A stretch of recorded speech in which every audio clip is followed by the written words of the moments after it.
నాగమల్లి ఏమి నాకు ఊహిన్నాడు తోక పరుపు తిండి చేసుకొని 12 తిరుగులు మీకు లేపిండు కేవలం నాలుగు దేశాలు ఉన్నాక నాకు అంత బాగా చూసిండు ఎవరు లేడు ఇంద్రుడు లేడు దేవేంద్రుడు లేడు దేవతలు ఎవరు లేరు ఎవరు వచ్చిన బాయిగా రాయి ఎట్లా తరిగులి పడరే ఎట్లా పడ్డది ఇప్పుడు ఎన్నడు పడది ఎన్నడు లేదు విక్రమాల పర్వతం గడ్డు లేక నా పరువులైతే ఉండగా ఎవరు వచ్చి ఎందుకు వచ్చి అని చెప్పి ఆగ్రహమైన కోపం వచ్చింది 12 శిరసులేమో 24 కట్టుకుంటు అప్పుడు వాళ్ళు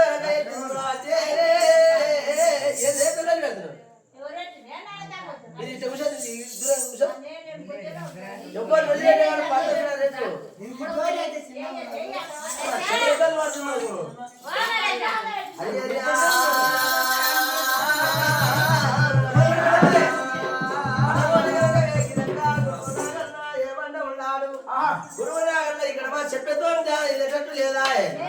అత్త చెప్పగలేమో కోటి కష్టాలు అడ్డలు ఉండరు నీకు అదే అదే వస్తుందో అక్కడ బాధకంగా వేగిరంగా అత్త అంటే దేవుడు ఆడుకుంటూ అయినా చెప్పేటోడు దొరికడా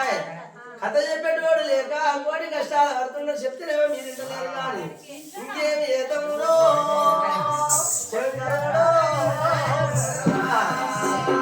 లక్ష తర్వాత లక్షగా నర్సా పిల్ల లక్ష మంది జరుగుతున్నారు మేము పోలేదు బాలదేవుని గారి పోలేదు మేము పైసలు ముఖ్యం కాదు మాట ముఖ్యం అనుకున్నాం లేకపోతే పండుకుంటాం కానీ ఏ తీరు ఉన్నాయో శంకరుడు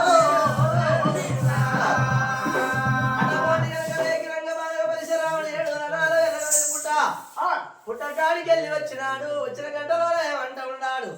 ఏదిరా కడియాపరిచమి పడ్డాడు మా మావ వస్తే నన్ను ఏం చేస్తాడు విషం పురుగులను కాటేస్తాడు అని చెప్పి కడియాపరిచమి నా సిరికవుతాడు ఎత్తుకొని రాముడు కూర్చున్నాడు పుట్ట నుండి గురువు నాగన్న మా దగ్గర బస బస నాగన్న బయటికి వెళ్ళబట్టే గురువు నాగన్న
పుత్రుడు శత్రుడు ఎవరు కనబడతలేరే ఇంకా ఏం చేసేది మా నా తాగు నేను పోయి పడుకుంటా పోవాలి మళ్ళా ఇంకా ఎవరు లేరు కదా ఎవరు కనపడలేడు నా తాగు నేను పోయి పడుకుంటా అని చెప్పి 12 చింతలు ఇక్కడ మళ్ళా చింతుకున్నాడు చింతుకొని పుట్టలకు పోతున్నాడు పుట్టలకు పోయి సమీపంలో రాముడు ఏమంటున్నాడు అప్పుడు ఏమంటా ఉన్నాడే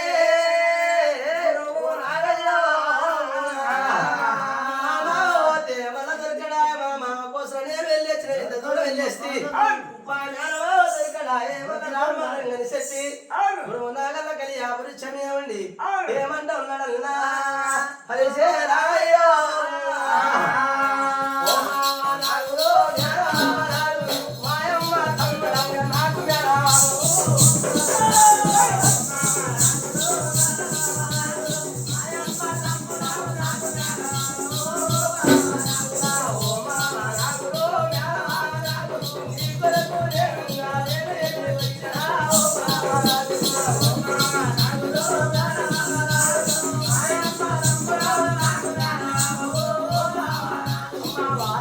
పడనిరా ఓ మామరాగు దొండకాల పడనిరా ఓ మామరాగు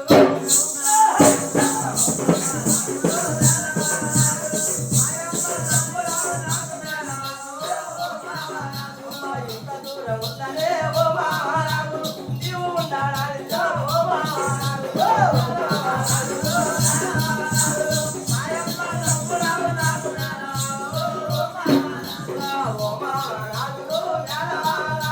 నీకోసం నేను వచ్చినా ఓ